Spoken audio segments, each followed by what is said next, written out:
आता characteristic of wave बघतोय. Wave कसं रिप्रेझेंट करतात मुलांनो, त्यामध्ये पहिला पार्ट आहे, हा एक पॉइंट आहे, बरोबर का?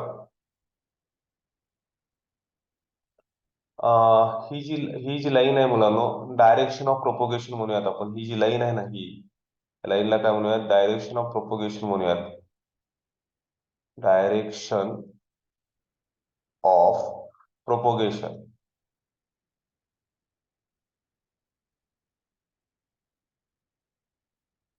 हा वेव्ह आहे, ठीक आहे ना गाईज? आता ह्या वेव्ह मध्ये हा जो पार्ट आहे ना मुलांनो, थोडं डेफिनेशन हे चांगले काढू शकता डायग्राम तुम्ही. हा जो उंचवटा आहे, हा म्हणतात क्रस्ट म्हणतात. काय म्हणतात? क्रस्ट, क्रस्ट म्हणतात, है ना? This called as what? This is called as a crest. Crest म्हणतात, है ना? हा जो उंचवटा आहे ना, ह्या उंचवट्याला काय म्हणतात? ट्रफ म्हणतात.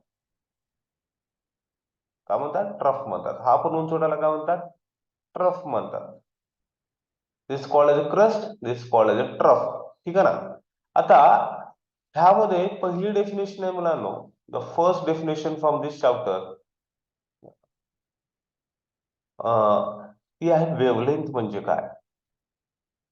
Wavelength, what is means by the wavelength?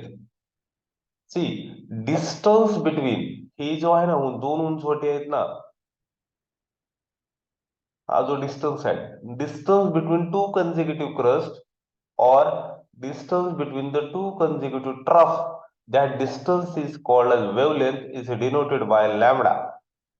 Is denoted by lambda. फक्त तो डिस्टन्स आहे मुलांनो. आणि एक वेव्ह म्हणजे नेमकं काय?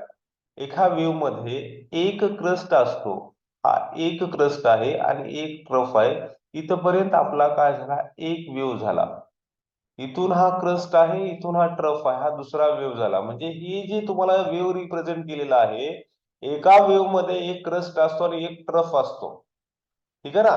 That is called as a one complete wave. Okay, तर इथं आता डेफिनेशन मी वेव्हलेंथची काय लिहितोय? The distance between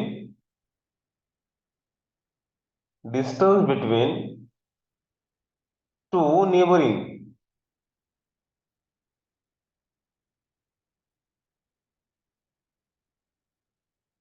neighbouring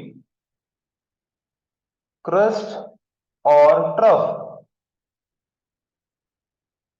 crust or trough of the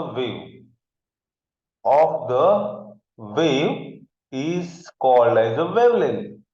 बरोबर ना? Is called as a wavelength and is represented by what? It is represented by lambda. कशाने represent करतात? लॅमडाने represent करतात. तर important thing is what? Convergence महत्वाचे आहेत मुलांनो. हा जनरली जो लॅमडा असतो मुलांनो, हे जनरली कशाने मेजर करतात? It is measured, it is generally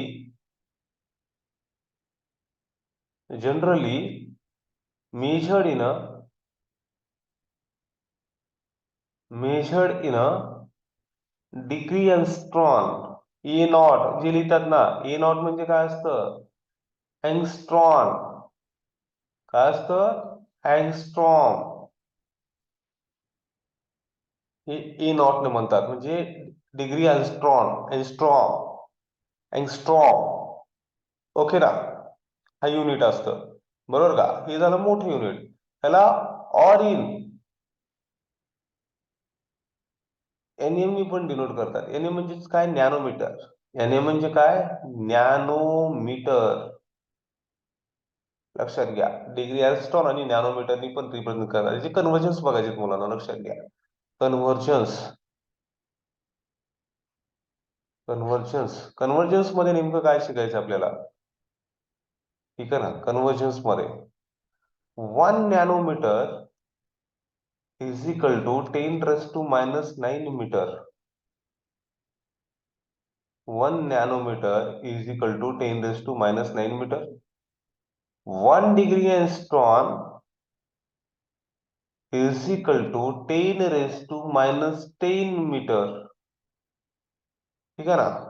नंतर 1 picometre is equal to 10 raised to 12 meter.